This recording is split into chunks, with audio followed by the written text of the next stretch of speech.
मुंबईत परळ आणि प्रभादेवीला जोडणारा 125 वर्ष जुना पूल म्हणजे एल्फिन्स्टन पूल आणि त्या पुलाचं आता पाडकाम सुरू झालेलं आपल्याला पाहायला मिळते। जेसीबी मार्फत थेट आता या पुलावर जे ते खोदकाम सुरू झालेलं आहे आणि आता हा पूल जो आहे तो वाहतुकीसाठी बंद करण्यात आलेला आहे। खरं तर या ठिकाणी दुमजली पूल येणार असल्याची माहिती जी आहे ती MMRDने दिलेली आहे आणि थेट शिवडीच्या म्हणजे अटल सेतूच्या कनेक्टर पासून ते थेट कोस्टल रोड पर्यंतची कनेक्टिव्हिटी जी आहे ती या ठिकाणी देण्यात येणार आणि त्या पार्श्वभूमीवर जे ते काम सुरू करण्यात येईल।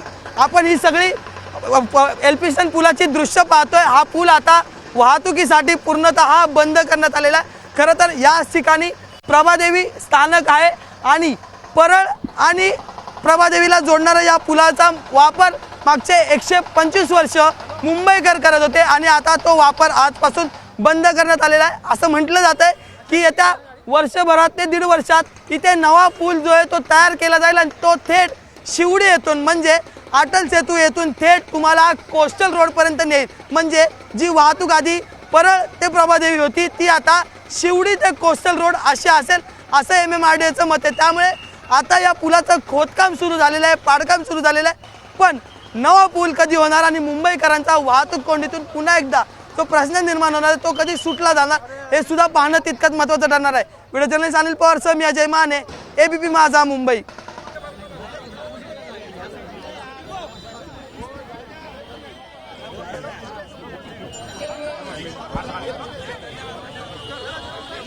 कवर